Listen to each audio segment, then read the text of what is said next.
The African sun, usually a brilliant, unforgiving disk, was bleeding into the dusty horizon. The day's heat was finally relenting, pulling a heavy blanket of silence across the savannah, but down by the Mara River's edge, silence never truly reigned. It was a place of endless movement and hidden life, where the rules of survival were written in the sand and etched in the bark of ancient acacia trees. Eliano Geis, or Eli, as everyone called her, had been sitting in her battered Land Rover for nearly 2 hours. The engine was off, the air thick with the smell of dry grass and anticipation.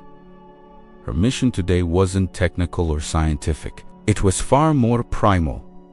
She was listening. Ellie had spent 20 years in this environment, first as a veterinary student, now as the head of the local Wildlife Conservancy's emergency response unit. She knew the sounds of the bush better than she knew the sound of her own voice. A pride of lions had been seen moving through the area 2 days ago. It was a young, robust pride, known to be thriving. But today, a sound had been reported by one of the remote monitoring teams, a sound that, once heard, you never forgot: the distressed, repetitive cry of a cub. Not a playful whine, not a hungry meow, but a sound of genuine, heart-wrenching loneliness and fear. A sound that, in this brutal landscape, usually meant a swift and tragic end. The cry was thin, almost like a misplaced house cat, but it carried a desperate urgency. Ellie gripped the steering wheel,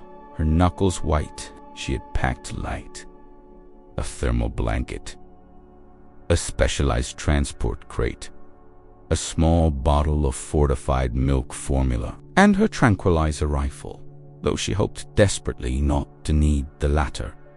Her biggest fear wasn't the cub. It was the mother. Lionesses, especially new mothers, were notoriously defensive, capable of unbelievable speed and ferocity. She waited until the shadows lengthened, making the approach slightly safer, less exposed. She consulted the worn map taped to her dash, pinpointing the supposed location: a bend in the riverbank, sheltered by a dense patch of thorny thicket. It was a dangerous spot, prone to flash floods, and where crocodiles often hauled themselves out of the water to bask.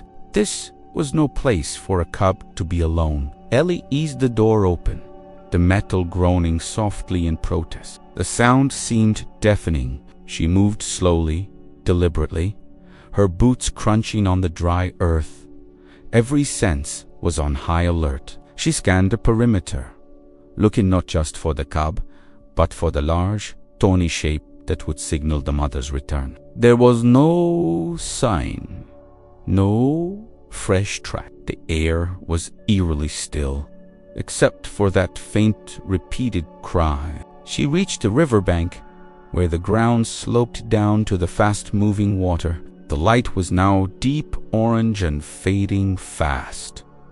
And there he was, a tiny, scrawny little lion cub, no bigger than a medium-sized dog, hunched miserably against a cluster of river stones. He was mostly fluff and huge, disproportionate paws, but the sight of him struck Ellie like a physical blow. He wasn't moving, just sitting, his body trembling with the effort of crying out. His eyes, blue and cloudy with fear, were fixed on the churning water.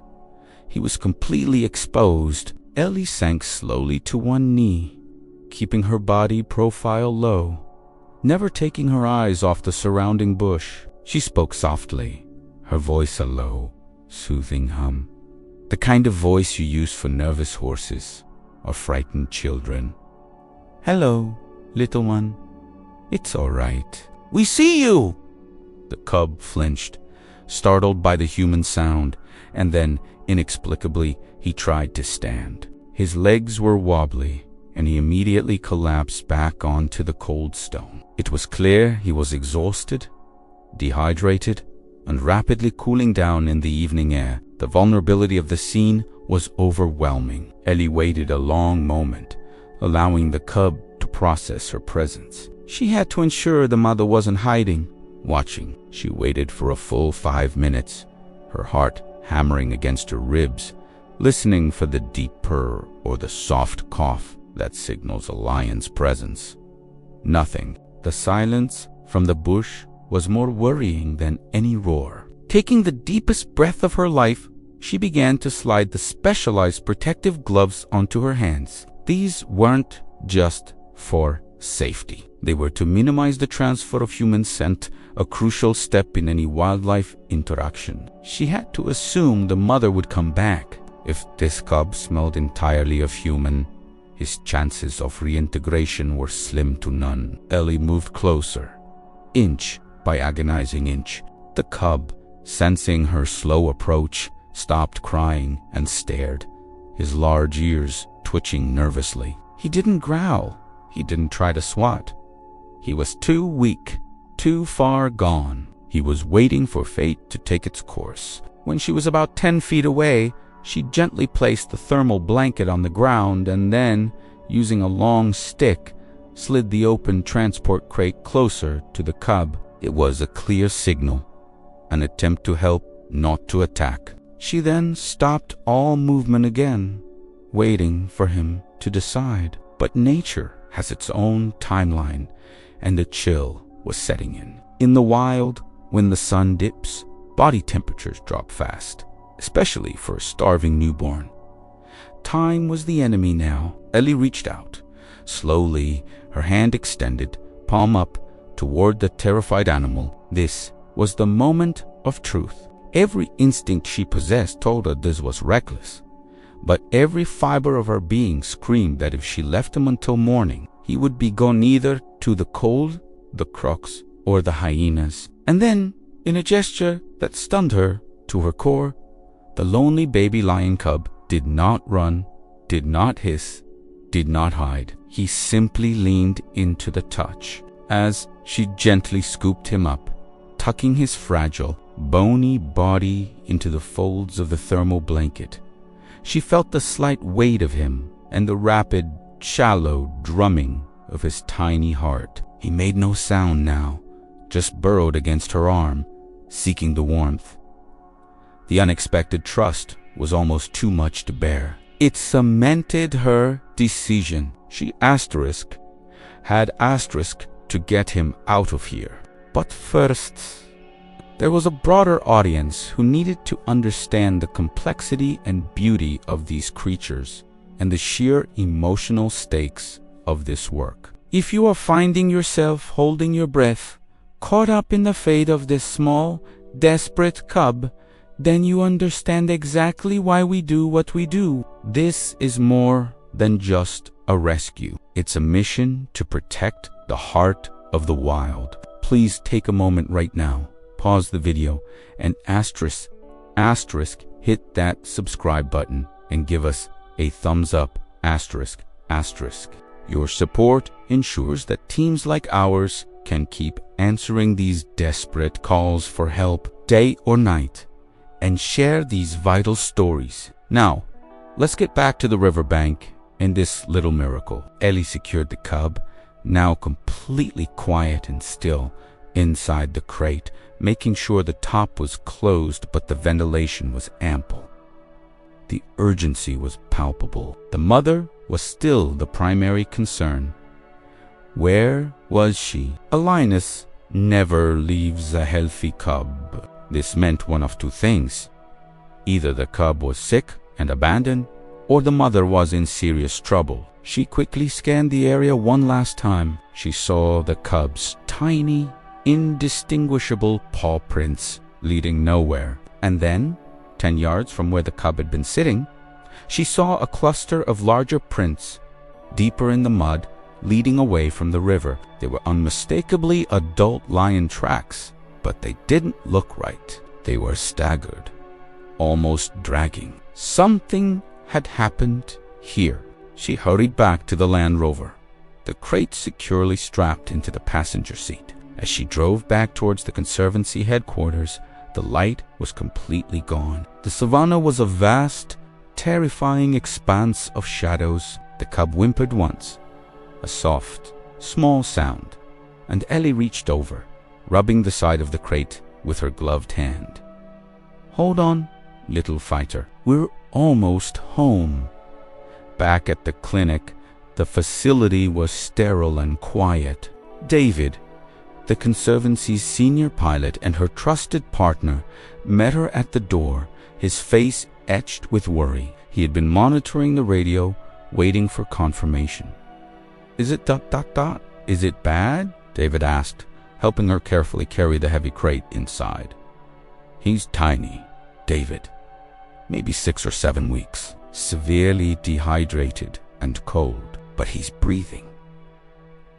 They placed the crate gently on the padded examination table under the soft glow of the heat lamp. As Ellie opened the crate, the cub, still bundled, looked up. His eyes, though still cloudy, held a certain defiance. He was a survivor. Ellie began the process of stabilization. This involved a quick but thorough physical exam, checking for fractures, deep wounds, or signs of obvious illness. She found none, only the grim evidence of starvation. His ribs were starkly visible beneath his thin skin, and his belly was concave. "We need to start him on warm electrolytes," Ellie instructed David, who was already prepping the intravenous drip. "Very slowly. His system can't take much." While David worked on the 4-axis, Ellie took a small sample of blood for immediate analysis. The results would tell them if he was fighting a major infection or if the issue was purely nutritional. As she worked, she murmured constantly to the cub, telling him about the good, safe flights that waited for him, telling him he was brave, telling him he had a name now. "Leah," she decided, stroking the velvety fur between his ears. "You're Leo now? A little lion of strength?" The slow process of rehydration began. Drop by, careful drop. They wrapped him tighter in the thermal blanket, and for the first time since he was found, Leo closed his eyes and slept. The rhythmic pump of the 4 machine, the only sound in the room besides their low breathing. But Ellie couldn't rest. The rescue was only the beginning. The lingering mystery of the riverbank, the mother's absence, and those strange, dragging tracks remained. This cub's story was not just about survival. It was about the dark events that had left him alone. As she sat watching Leo, the blood test results came back on the monitor, and they weren't what she expected. Not an infection. Not a simple sickness. The test results pointed to something far more sinister. Something that explained the mother's frantic, desperate departure, and the fact that no other lion had come near the weeping cub. The truth of what happened at the riverbank was about to be revealed, and it was a danger that threatened to destroy not just Leo, but the entire Conservancy. This little rescue was about to become a desperate race against a hidden predator. The red glow of the analysis monitor cast long, anxious shadows across the sterile clinic room. David stood beside Ellie, both staring at the screen that held the fate of little Leoanne, possibly his entire family. "It's not a viral panel," David Ellie murmured, the word sinister echoing in her mind from her own earlier thought. "It's a toxin, specifically an agricultural-grade organophosphate compound, used for pest control, highly lethal to mammals, especially large ones." David swore under his breath, a sharp sound in the quiet room. Poison. Someone put out poison. But why? And where? "Look at Leo," Ellie said, pointing to the sleeping cub, nestled safely in his thermal wrap. "His levels are low. He only ingested trace amounts, probably from contact with his mother's coat or through her milk. But the mother, the staggered, dragging tracks we saw, that wasn't exhaustion from walking. That was neurological compromise. That was a lioness fighting to stay upright while her nervous system was shutting down." A cold dread settled over Ellie.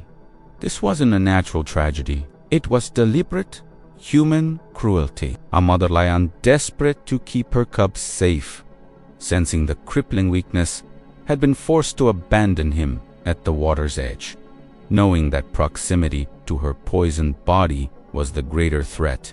Her departure was the ultimate act of maternal sacrifice. "We have a window," Ellie stated, her voice tight with urgency. If those prints were staggered, she didn't get far, but she was still moving. The half-life of this poison is hours, not days. If we don't find her before the sun peaks, she's gone. And if she's gone, that leaves a huge hole in the ecosystem until we never find the source of the poison. Their immediate priority shifted from treating the cub to saving the mother. They named the mother tentatively Thea ***. The name meant goddess, a tribute to her strength in the face of death. By 4 a.m., before the first hint of dawn, they were back in the Land Rover. David was at the wheel, Ellie navigating using a drone's infrared feed relayed to a tablet, trying to superimpose the faint heat signature trails onto their GPS map. Leah was safe, back at the clinic, under the watchful eye of a night attendant, his foredrip flowing steadily. "Let's retrace the path from the river," David instructed, his voice professional and calm, masking the anxiety they both felt. "I need to get eyes on those tracks again, Ellie." They were leading away from the water, into the heavier bush toward the kopjes.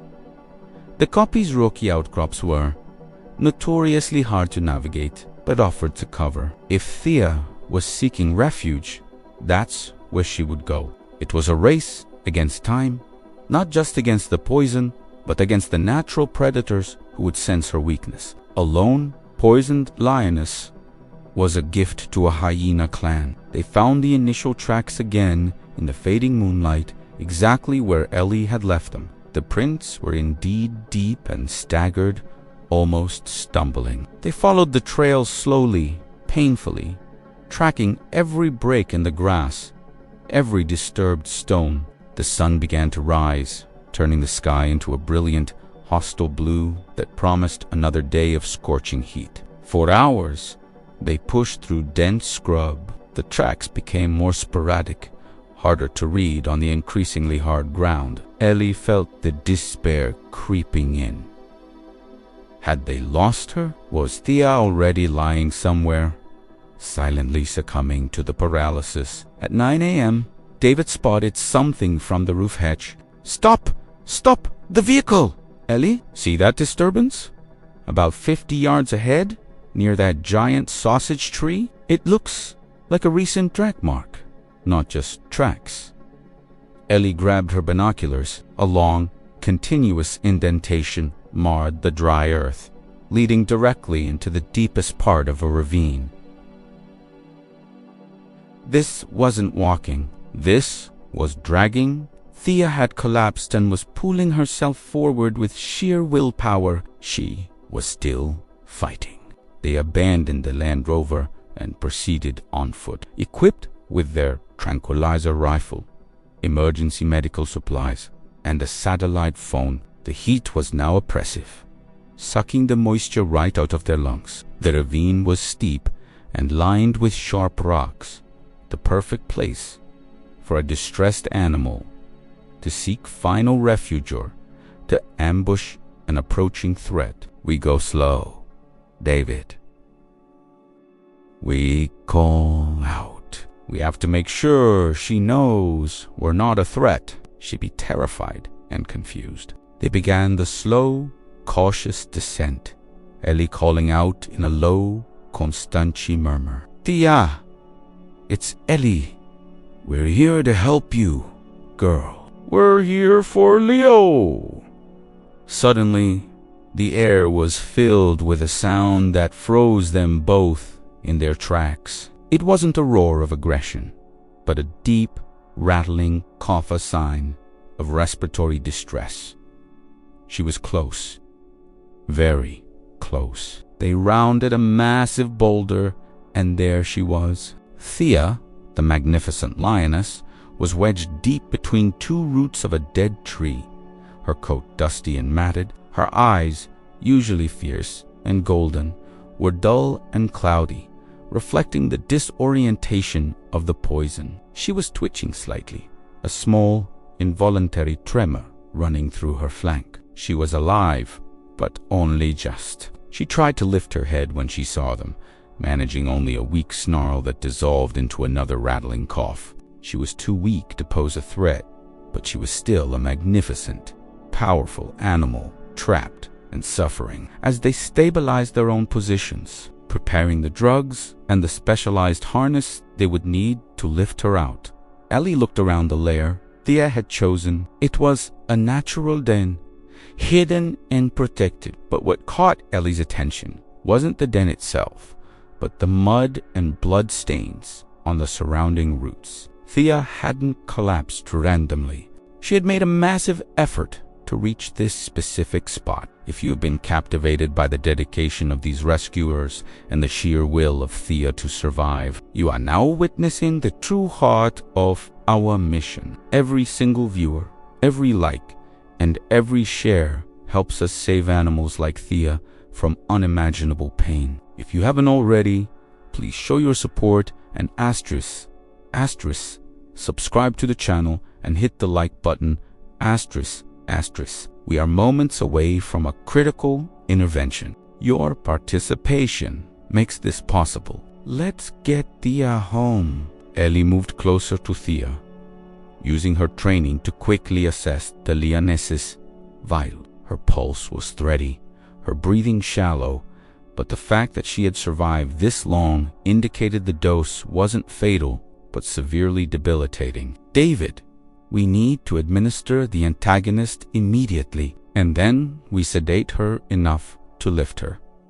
We have to be quick. The deeper she sinks into this, the more permanent the damage. The process was tense and precise. Ellie managed to inject the antidote into Thea's thigh muscle, a process that made the lioness flinch, but not fight. She was too weak, even for resistance. The antidote was followed by a carefully calculated dose of a light sedative to prevent her from panicking during the extraction. As the sedative began to take effect, making Thea's massive body finally relax, Ellie noticed something strange nestled next to the lioness's stomach. It was a dense pile of fresh, blood-stained grass and small twigs. It looked like a poorly constructed nest, but it wasn't a nest for Thea.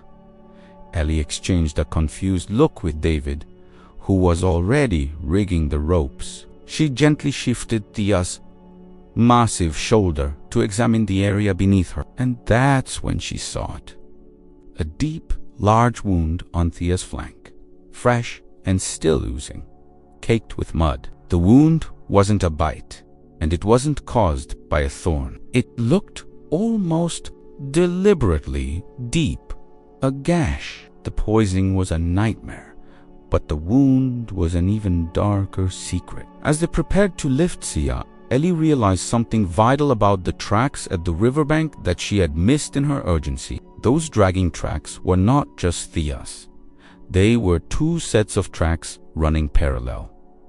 Thea staggered huge paw prints, and a second, much smaller, barely visible set of prints that ran right beside hers. And then the puzzle clicked into place, revealing the true, heartbreaking horror of the entire situation. Thea had been poisoned, yes, but she hadn't abandoned Leo. She had dragged herself away from her cub to save him, but she hadn't left the riverbank alone. She had been carrying another Cableo's Siblinuen. She was struck by the poison, trying to get both to safety. The bloodied nest, the wound on her flank, the hidden second set of tiny tracks all pointed to one terrifying possibility. The mother was hiding a secret, and that secret was another tiny lion cub, injured, perhaps even dead, deep in this ravine, and the wound on Thea's side was not random. It was a defensive injury. The poisoning was an attempt to take down the lioness, but something else had been here too. Something that had left a cub crying alone and forced the injured mother to defend her second baby until the very end. The extraction had to wait. There was another desperate life at stake, and the silent killer might still be nearby. The sedative had taken hold of Thea, but her maternal instinct remained powerful. Even in her sleep, her massive body, usually a symbol of untamed strength, was now vulnerable, a map of exhaustion and agony. Ellie and David were paralyzed, standing over the sleeping lioness, not daring to move her, knowing the injured cub had to be their immediate focus. "The bloodied nest," David whispered, pointing to the makeshift bedding of grass. She carried the second cub. She was too poisoned to carry both, too weak to fight, so she brought one here, hid it, and went back for Leo, only managing to get as far as the riverbank before she completely collapsed and had to leave him. But the wound on Thea's flank, that was the key. It wasn't an accident. Ellie gently pressed the root of the dead tree, feeling for any movement. She saw a small patch of ginger-colored fur pressed into the dark soil, concealed by a heavy root. She lowered herself slowly, peering into the gloom, and there he was. A second cub, slightly smaller than Leo, huddled deep in the protective space Thea had created. He wasn't crying, he wasn't moving, he was eerily silent. Ellie feared the worst, that the second cub was the tragic cause of Thea's defense. "Davy, I see him. He's not moving. Get the examination kit ready." Ellie reached into the small space, moving with surgical slowness. As her fingers brushed the cub's fur, she felt a small, shallow gasp. He was alive. She pulled him out gently. This cub, whom she immediately named Jude ***, was far worse off than Leo. He was pale, severely dehydrated, and his front right shoulder was deeply lacerated, the wound clearly defensive, sustained in a struggle. He was barely conscious. The wound on Thea's flank, Ellie realized, her eyes wide with the horror of the scene. It wasn't a fight with another lion. The poisoner, or whoever was setting up the trap, came back to confirm the kill. Thea must have been carrying Jude when they approached. She fought them off, giving Jude the injury, but forcing her to use the last of her strength to hide him before she collapsed completely. It was a grim picture of human interference and animal courage. Thea, weakened by poison, had fought a human attacker who had left a cruel gash on her side and injured her remaining cub, all before she found her final, desperate resting place. The extraction became a three-part operation of extreme care. First, Ellie and David stabilized Jude right there in the ravine, giving him an immediate shot of fluids and pain relief to counter the shock. Then, using specialized rigging, they painstakingly lifted the massive, sedated body of Thea out of the ravine, up the steep incline, and into the Land Rover's recovery trailer. Finally, Jude was carried, wrapped tightly, cradled in David's arms, the tiny, injured cub. A heartbreaking contrast to the powerful lioness. He was meant to become. The journey back was tense. Ellie drove slowly, meticulously, avoiding every bump, while David monitored Thea's and Jude's breathing, radioing ahead to the clinic for a full team preparation. By dusk, the family was back at the Conservancy clinic, separated but safe. The next 48 hours were a blur of intense veterinary care. Thea received massive doses of antidote and supportive care, stabilizing her nervous system and her heart rate. Ellie personally cleaned and stitched the deep gash on Thea's flank, a permanent scar that was now a testament to her incredible resolve. Jude's injury was more complex. The cut had severed a deep muscle, but it was survivable. More concerning was his extreme malnutrition and shock. He was placed in the incubator next to Leo, who had stabilized overnight and was now alert, though still feeble. The true breakthrough came on the morning of the third day. Thea, slowly regaining awareness, was moved to a large, secure recovery boma specialized holding enclosure with soft sand and shade. She was groggy but alert, her eyes fixed on the entrance. David and Ellie carefully placed Jude and Leo, both small, trembling balls of fluff, inside the boma with her. This was the moment of truth. Would the poisoned, stressed mother reject the cubs who carried the scent of humans and the lingering trauma of separation? Thea rose unsteadily, her legs still wobbly from the poison's residual effects. She let out a low, rumbling sound, not a snarl, but a deep, throaty purr of relief. She nudged Jude first, gently licking his injured shoulder, then turned her attention to Leo, who immediately crawled toward her, burying his head into her chest. The sight was overwhelming. The family, broken by human malice, was whole again.